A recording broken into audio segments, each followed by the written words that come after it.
Esto es Mar de Leva, el podcast de la revista Marea.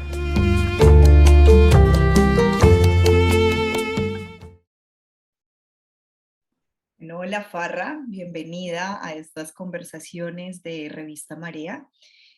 Pues agradecerte por la invitación, no solamente a este espacio, sino por todas las veces que has participado también escribiendo tus poesías, tus análisis en la revista. Y bueno, esperamos que esta sea una conversación que nos abra muchas posibilidades de comprensión y que nos haga puentes entre continentes que a veces están ahí tan rotos, o más bien que nos rompieron esos puentes y esas posibilidades de conocernos y de acercarnos. Por lo general, estas conversaciones las iniciamos con una pregunta, ¿sí? Que en lugar de nosotras presentar a las invitadas, preferimos que ustedes mismas lo hagan. Así que la primera pregunta es, ¿quién es Farra? Y bueno, que nos cuentes y a partir de ahí iremos hilando pues esta conversación. Bueno, buenas tardes Alejandra y muchísimas gracias a vosotras, a todas las compas de Revista Marea por siempre invitarme y acogerme tan bonito a mí, a mis letras y a estos relatos, ¿no? tan necesarios que hacemos, como tú decías, desde el rescate de la memoria histórica, ¿no? De los pueblos.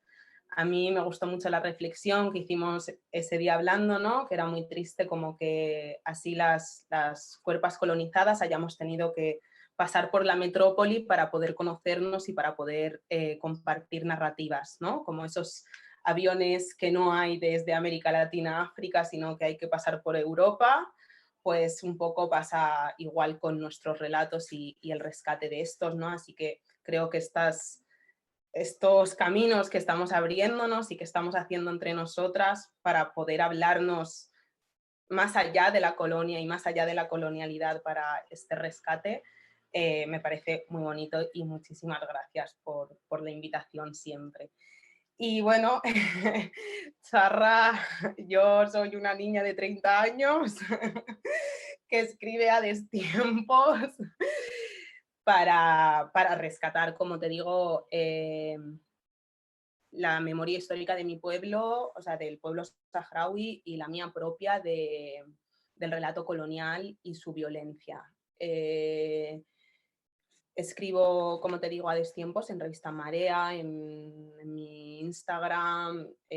Voy a publicar ahora mismo un libro que se llama Devenir Seibe, que precisamente también habla de ese relato antipatriarcal y anticolonial, ¿no? Desde una perspectiva antipatriarcal y anticolonial de la lucha del pueblo saharaui y su resistencia, ¿no? Y también de mí misma como este cuerpo colonizado que soy, ¿no? Y que ha vivido desplazándose forzosamente a través de esa violencia colonial que generó la guerra en el territorio del Sáhara Occidental, el refugio, más allá el exilio, la acogida en el Estado colonial, ¿no? Y bueno, pues un poco desde todas esas experiencias políticas y rescatando lo que decía María Galindo, ¿no? De, ok, lo personal es político, ¿cuándo entonces vamos a reconocer lo político como personal?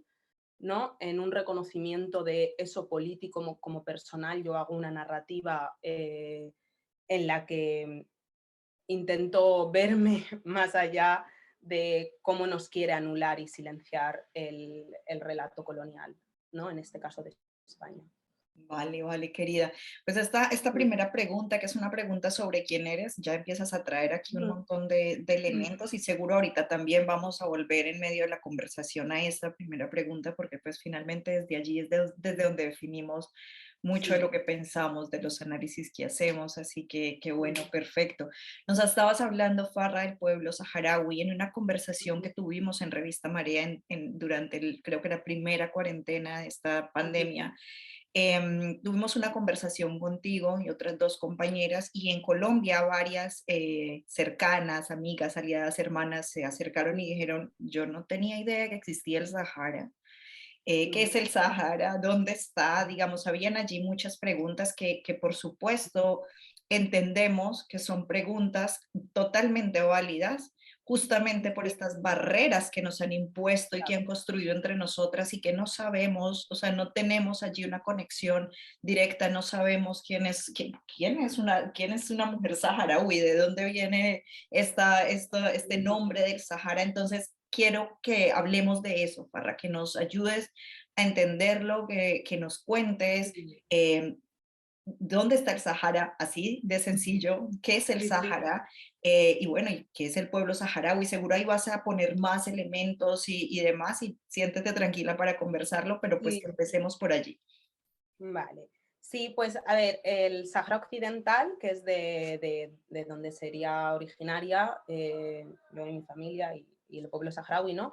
Es el nombre colonial que se le da a la zona oeste de África, el Sahel, ¿no? Una zona del Sahel, que sería esta, que es el Sahara Occidental, o sea, es una invención colonial como Colombia, como Argelia, como Marruecos, como, o sea, todo lo que cortan a Escuadra y Cortabón los coloniales, ¿no? Pero bueno, nosotras procederíamos de esta zona, que está justo entre lo que ahora es conocido como Marruecos y Mauritania por el sur, y nos queda el Atlántico, a través de las que hacemos sinergias continuas con el continente latinoamericano y de todo tipo, ¿no? Y bueno, como veis, las Islas Canarias nos quedan a menos de 100 kilómetros, ¿no? Entonces, esto es lo que es conocido como Sahara Occidental, es de donde nosotras somos originarias, el pueblo saharaui. Actualmente hay un conflicto bélico porque a pesar de que fue colonia española desde 1884, aunque se conocen las primeras batallas coloniales en 1436, 1444, en las costas de Dakhla contra precisamente los colonos portugueses y los colonos españoles que exportaban esclavos y mercancías a las colonias latinoamericanas. Las primeras fechas de batallas contra la colonia serían de esas fechas, pero fue reconocida oficialmente como colonia a partir de 1884 en la conferencia de Berlín, ¿no? En 85 le toca a España de las partes africanas, le toca el Sahara Occidental, zonas de Marruecos como Sirifni y así, y Guinea Ecuatorial. A nosotras nos pasan en un trampeo para no hacer la descolonización del territorio, lo que hace el gobierno español en aquel momento, la dictadura franquista, es nombrar el Sahara Occidental como la provincia número 53 de España, hacer un censo de nacionalización de la población saharaui, precisamente para no tener que hacer un referéndum de autodeterminación. Cuando las luchas anticolonialistas empiezan a darse a partir de, o sea, del 63, del 70, ¿no? Son las primeras manifestaciones anticoloniales. Bueno, aunque ya habían empezado en el 50, en el 55, en el 30 y pico, hay muchísimas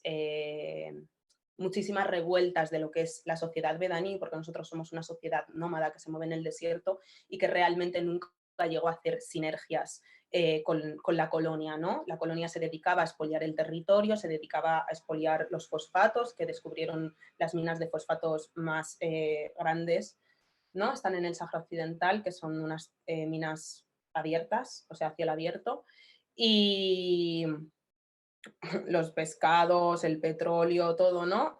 Pero para no llevar a cabo el proceso de descolonización, aparte de nombrarlo provincia número 53, después lo que hicieron fue un tratado totalmente ilegal con Marruecos y con Mauritania, en la que le concedían la soberanía del territorio, pero la soberanía solo militar, o sea, lo que les proporcionaban era la ocupación militar, porque España sigue siendo la administradora de facto del territorio.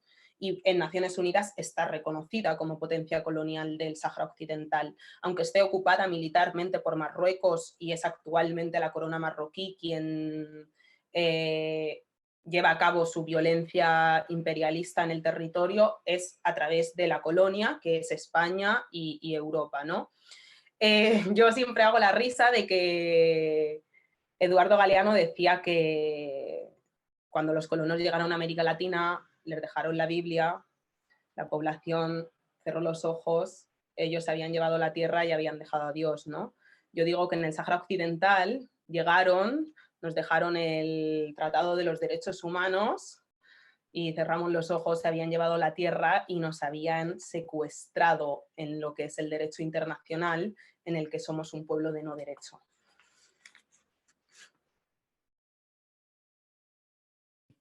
Bueno, creo que ahí ya nos estás dando una cantidad de información, Farra, que es importante. Yo quisiera, si es posible, que profundizáramos un poquito más en esta, en Sí, esta, en claro. esta historia, sobre todo en la historia colonial. Bueno, para países como Colombia o digamos nuestra experiencia en América Latina, pues digamos que es una experiencia en la que el proceso de colonización pues se siente aparentemente, ¿sí? Porque pues obviamente sabemos que no es así, pero se siente muy lejano pues por los procesos de independencia que se dieron en 1800, todo lo que eso trajo luego y digamos una ficción también a partir del nacionalismo, ¿sí? Como de, bueno, esto pasó hace mucho, aquí ya esto hace parte de una historia vieja que poco tiene que ver con lo que somos, insisto, sabemos que no es así, pero entiendo que en el caso del Sahara es diferente porque la ocupación continúa, ¿sí? Tanto la ocupación O militar de la Marruecos y colonización. Mauritania como la administrativa, si se quiere, política, ¿sí? Por parte de España, ¿m? Que también Sí. está allí. Bueno, eh, como poner un asterisco en que realmente Mauritania participó en los tratados tripartitos de Madrid en el 1900, en el 75, en el que se quedaba con la mitad sur, pero al darse el conflicto bélico se retira. En 1987 Mauritania se retira de la ocupación y hace un proceso de paz tanto con el Frente Polisario, que es el representante legítimo del pueblo saharaui, ¿no? Como un eso de apartarse de la lucha imperialista de Marruecos, porque Marruecos, o sea, la corona, la agüita, ¿no? Porque yo también reconozco a Marruecos como una invención colonial, o sea, no existe Marruecos como tal, existen para mí los pueblos marroquíes, ¿no? Que son diversos, como el pueblo saharaui, los pueblos del Sahel, los pueblos bedaníes, ¿no? Y creo que la corona, la agüita, lo que hace precisamente es como los criollos, ¿no? Latinoamericanos, por así decirlo, ¿no? Serían. Y lo que hacen es una alianza con la colonia, hace una alianza con la colonia francesa y una alianza con la colonia española para seguir saqueando el territorio y seguir saqueando a los pueblos marroquíes y al pueblo saharaui y bueno, y si se lo hubiese dejado extenderse, reclamaba parte de Mali, reclamaba parte de Argelia y hubiese reclamado pues todos los territorios que se le hubiese, que lo hubiesen apoyado, ¿no? Las colonias.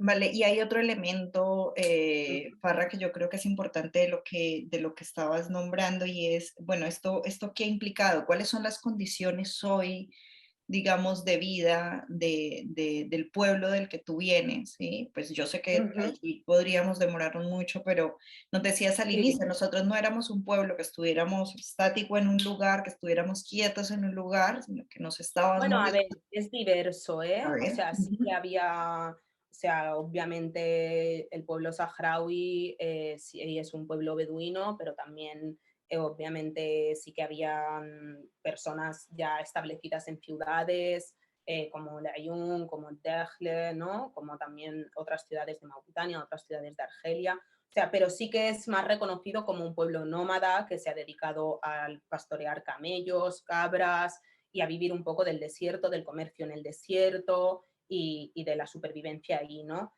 Actualmente el pueblo saharaui, o sea, el pueblo saharaui después, claro, es que lo siento, quizá hablo demasiado, no soy una persona muy organizada en la forma No, de no, hablar. no te preocupes, que vamos bien así. Así Vale. nos entendemos, perfecto. Sí, pero, o sea, después de que España abandonara el territorio, hiciera los tratados ilegítimos con Marruecos y Mauritania, empieza un conflicto bélico en el que, claro, el pueblo saharaui tiene que hacer un éxodo, un exilio hacia la parte sur de Argelia, que es Tinduf, donde se establecen los campamentos de refugiados desde 1975 hasta la actualidad, en los cuales pues nací yo, ¿no? También muchísima parte de la población quedó en lo que ahora se conocen como las zonas ocupadas por Marruecos. En ese conflicto bélico pues no pudieron salir o pues para proteger sus propiedades y sus cosas, ¿no? Entonces, de manera que quedamos parte de la población saharaui, la mitad en las zonas ocupadas, también otra parte quedamos en los campamentos de refugiados y otra gran parte de la diáspora, pues huyendo precisamente de la guerra y de esa violencia colonial o del refugio, pues se desplazaron forzosamente a distintas diásporas, ¿no? Entre ellas hay población en Cuba, hay población aquí en España, hay población en Francia, en los Países Bajos, en Mauritania, en Argelia, ¿no? Entonces somos un pueblo ahora mismo en refugio, bajo ocupación y en diáspora por el proceso de desplazamientos forzosos que implicó la guerra.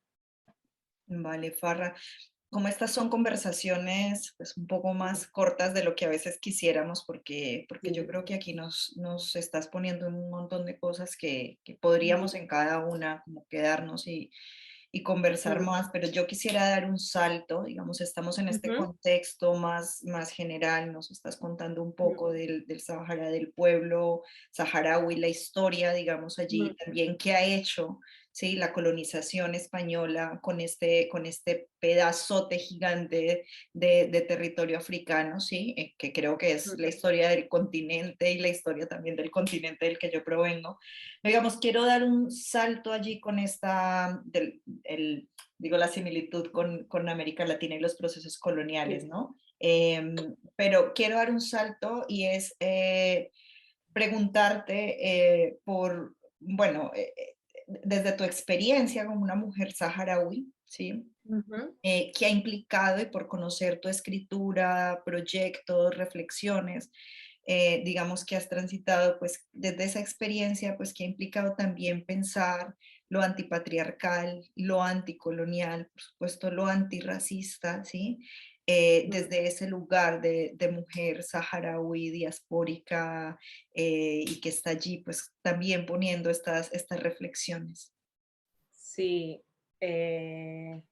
bueno, yo justo, o sea, soy súper, o sea, me pongo muy nerviosa en estas conversas y tal, pero yo, según mi guión, tenía preparado cuando me presentara leerte un poema y no sé qué, pero yo luego nunca hago mi guión, que lo tengo Este aquí puede muy ser el corto. momento del poema, no te preocupes. Entonces, sí, o sea, me lo sé, ¿no? Yo decía que firmo con un nombre que no es mío, solo me pertenece el brillo de mis ojos, el tacto de mis manos, las inflexiones de mi alma que quiebran mi voz y mis dudas. Soy tan yo que no soy mía, soy tantos yos que nunca podré ser de nadie. ¿No? Ese es uno de mis poemas como Tfarra y precisamente creo que también describe muy bien lo que ha supuesto para mí reconocerme ante la colonia y reconocerme violentada por la colonia, ¿no? Eh, ha sido muy doloroso. Para mí, mi proceso personal como mujer saharaui en el refugio y luego en este desplazamiento forzoso hacia España ha sido un proceso muy doloroso porque cuando eres capaz de reconocer el racismo y eres capaz de reconocer las dinámicas coloniales de borrado de memoria y anulación histórica y anulación de soberanía, anulación de derechos, ¿no? Es una herida, se te abre una herida grande porque es una herida de genealogías, ¿no? O sea, de repente eres capaz de reconocer pues que o sea, tu familia, ¿no? O sea, tus abuelas, o sea, yo o sea, eres capaz de ver toda la violencia que hemos recibido, ¿no? A través de la colonia en ese no poder conocernos, no poder abrazarnos, no poder tener relatos de nosotras mismas por nosotras mismas tener que venir aquí a leer la historia, que se nos haya quitado nuestro lenguaje materno, que tengamos que leer nuestra historia escrita por Naciones Unidas o por el Estado español o por la Academia de Wisconsin y no puedes volver a tu territorio. Entonces es un proceso doloroso, desesperante y que también alienta mucho a seguir, a enraizar, ¿no? A decir, bueno, a mí no me vais a arrancar. O sea, además me parece como una metáfora muy bonita también, ¿no? Que las plantas saharauis son reconocidas porque tienen un cuerpo aéreo, o sea, tienen un cuerpo radical 10 veces mayor que su cuerpo aéreo, ¿no? Y yo creo que es que a las saharauis nos pasa eso, que tenemos que ahondar mucho en nuestras raíces y buscarnos mucho para poder sobrevivir a toda esta violencia de genocidio hacia el pueblo saharaui por parte de la colonia, ¿no? Porque al final es de lo que se trata, ¿no? Para expoliar el territorio hay que anular la soberanía del pueblo saharaui sobre nuestras propias vidas, sobre nuestra existencia, y ahí ha entrado,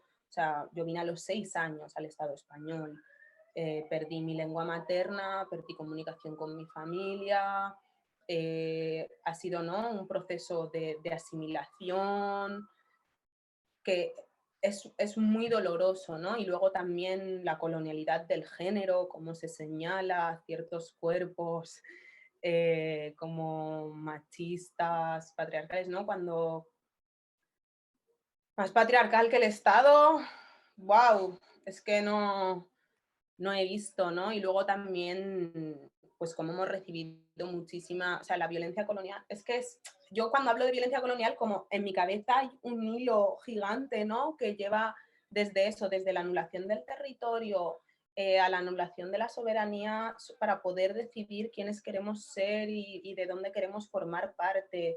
Desde cuando venimos aquí, no se nos reconoce en nuestros papeles porque la República Saharaui obviamente no está reconocida por España, entonces no se nos reconocen nuestras partidas de nacimiento, nuestras partidas familiares, ¿no? Entonces ahí entra otra violencia colonial, ¿no? Que es gigante, que ya no te deja ni siquiera tener papeles burocráticos aquí, nos tenemos que acoger al estatuto de apatridia, nos acogen como apátridas, o sea, creo que es como es una violencia demoledora, o sea... Que entre otras cosas, Farra, esto último que estás diciendo, cuando dices venir aquí, pues tampoco necesariamente, o más bien tampoco se trata de un deseo, el acto de me No, vengo no, a España, no sino que lo incluso entiendo está vinculado completamente. a políticas que se supone reparan un daño, pero que realmente lo que están haciendo son políticas del Estado español justamente para seguir en este Exacto. genocidio del pueblo saharaui, que creo que eso es importante, y esta figura de la apatridia que tampoco es muy conocida, digamos, para nosotros como, bueno, ¿y eso qué implica? ¿Eso qué supone? Mira, la apatridia es un estatuto que aprueban, obviamente, como no, las Naciones Unidas, que es que para mí o sea, todas las resoluciones, cosas estas que aprueban, es como cuando se junta la mafia, ¿sabes? Y tienen que hacer un pacto de cómo van a guardarse las espaldas. Pues a mí las resoluciones de las Naciones Unidas me parece eso, el pacto de la supremacía blanca, ¿no?, y del colonialismo para ver cómo van a seguir generando violencia en el sur global. O sea, básicamente me parece eso. Y la resolución del Estatuto de la Apatridia, o sea, es una resolución en la que dicen que pues la gente que no sea reconocida la soberanía sobre su territorio por problemas de guerra o de así, ¿no? Como decía, según la convención, eh, se le dará estatuto apátrida a quien poseía la nacionalidad de un Estado que ha desaparecido y no se creó en su lugar ningún Estado, quien ha perdido la nacionalidad por decisión gubernamental, quien pertenece a alguna minoría étnica o de otra índole, quien ha nacido en territorio disputado por más de un país o una combinación de dos motivos.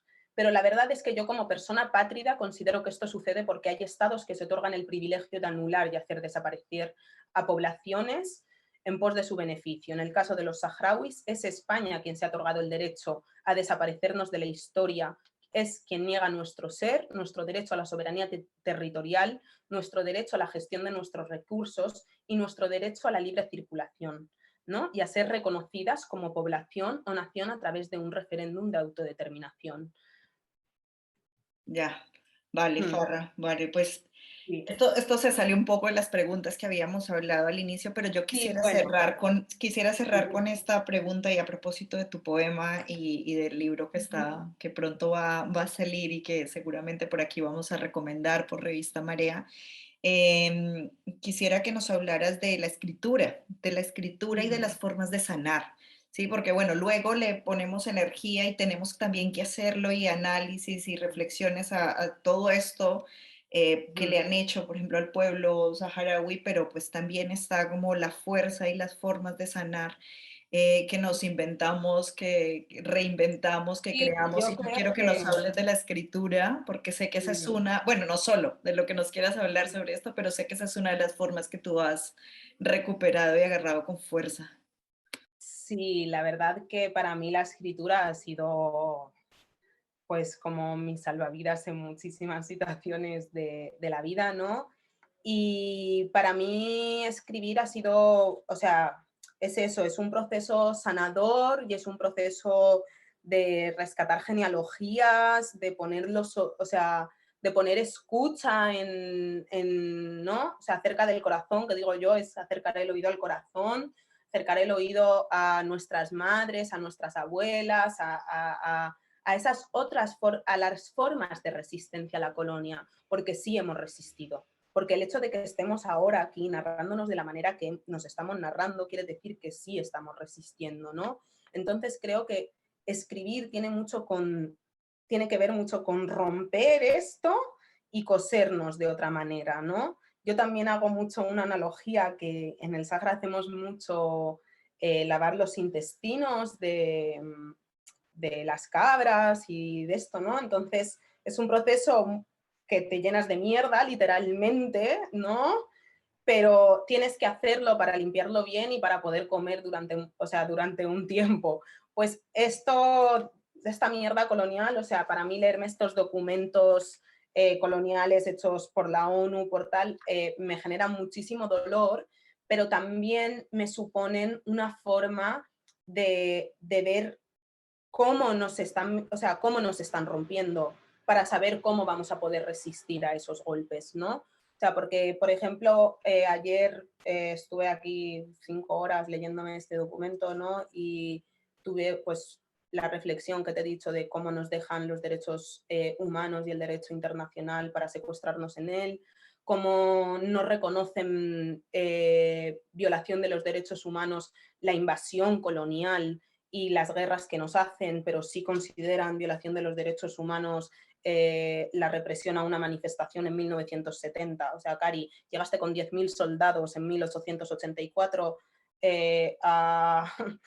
a expoliar el territorio y eso no es una violación de los derechos humanos. La primera data de 1970 va a ser que no, ¿no? Apelando a las desapariciones forzosas que se han hecho bajo la ocupación marroquí y no se apela a las desapariciones forzosas que se hicieron durante la colonia española o que se hacen en los procesos de desplazamientos forzosos al Estado español y miles de familias se quedan con la tutela de los niños saharauis y sus familias no vuelven a saber nada de ellos. ¿No son acaso eso también desapariciones forzosas? Pregunto yo, o sea, ¿no? Entonces, como que para mí escribir y leer tiene mucho que ver con esto. Para mí es un proceso en el que le decía el otro día a mi hermana que es como reír llorando, ¿no? Y pedir disculpas, porque también muestras tu herida y te abres en ese canal, ¿no? Pero creo que es muy necesario porque las personas como nosotras, que las sujetas colonizadas, ¿no? Que hay tantos espectros en los que nuestra voz no se deja oír, ¿no? No es que no tengamos voz, no es que no hablemos, hablamos con el cuerpo, con los ojos, hablamos con todo el tiempo, pero hay miles de, de armas racistas, clasistas y patriarcales empecinadas en no dejar que se nos escuche, ¿no? Entonces la escritura creo que es una forma en la que nosotras nos podemos sanar a nosotras mismas porque nos concede otra forma de mirarnos y también de hacernos llegar entre nosotras, ¿no? Y de crear esos puentes tan necesarios.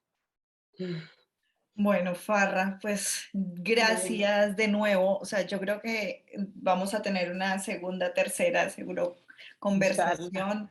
Gracias Sí, por estas sí, reflexiones, por dejarnos, por permitirnos ver también la herida, como tú misma lo dices, sin disculpas, que aquí estamos también para abrazarnos, escucharnos y pues para caminar juntas, por supuesto.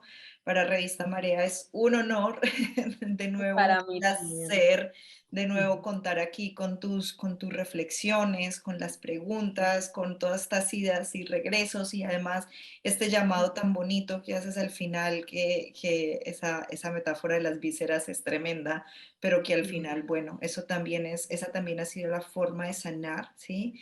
Y es, Sí, por supuesto, vemos toda la mierda que hay allí, pero eso no quiere decir que ahí está un lugar quieto, estático, sino que incluso a partir de eso hay unos procesos bellísimos y vamos a estar aquí súper atentas al libro, súper muchísimas atentas. gracias. Y pues nada, muchas gracias. Yo me quedo A aquí ti. picada con muchas preguntas, pero estas conversaciones son cortas. Y bueno, querida, pues gracias de nuevo. A ti y a toda Revista Marea por tanto acogimiento siempre. Un Vale, abrazo muy grande a vale, todas. vale.